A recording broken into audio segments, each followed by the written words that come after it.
그렇게 아픔 속에서도 염치불구하고 주님 그래도 사랑한다고 나아가는 것을 원하시더라고요.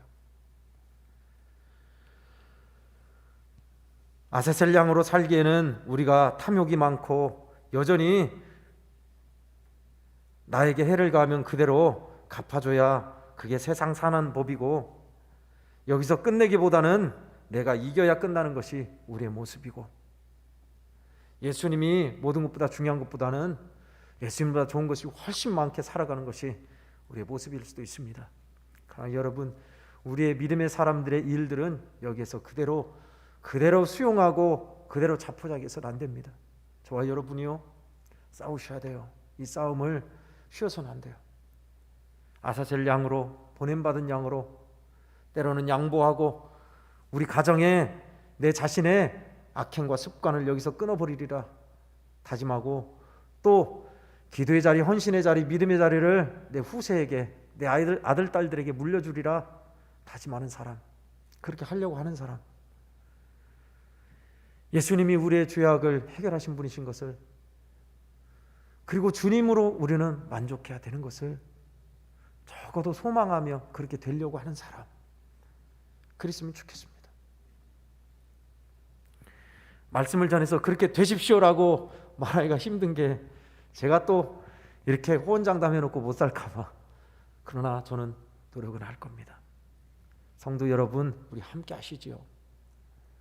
우리 주님은 그 큰 사랑으로 우리 양원교회를 이끄시며 이 방송을 듣는 여러분 삶의 자리에도 그렇게 역사해 주실 줄 저는 믿고 가고 싶습니다. 아사셀 양이 되라, 그리고 우리의 죄를 짊어지고 가는 예수 그리스도로 충분하여라 라는 이 두 말씀 새기면서 한 주간도 우리 주님을 모시기에 힘쓰는 사람들, 주님이 기뻐하시는 보냄받은 양으로 사는 저와 여러분 되기를 예수님 이름으로 간절히 축원합니다. 아멘. 하나님 아버지, 아사셀의 귀한 이야기를 통해서 우리 주님을 생각하게 하시니 감사합니다. 하나님 아버지, 그렇습니다. 우리를 보내시는 것이 어린 양을 이리떼 가운데 보낸 것 같다 하셨지요. 아사셀 양처럼 피 흘리며 잡아먹히는 자리일지라도 저희들 우리 때에서 악행과 죄악과 추한 것이 끊어지게 하시고 선하고 좋은 것 하나님이 기뻐하는 것이 전수되는 그런 역사를 허락해 주시옵소서. 주여, 성령이 함께 하시며 인도하심을 믿사옵니다. 우리로 하여금 주 예수님으로 만족하는 마음 되기를 소망하며 애쓰며 노력할 수 있도록 도와주시옵소서. 성령께서 이 주간도 그렇게 우리 성도들, 믿음의 권속들에게 역사해 주사 주님이 기뻐하시는 모습으로 살아가는 저희들이 다 되게 해 주시옵소서. 예수님의 이름으로 간절히 기도하옵나이다. 아멘.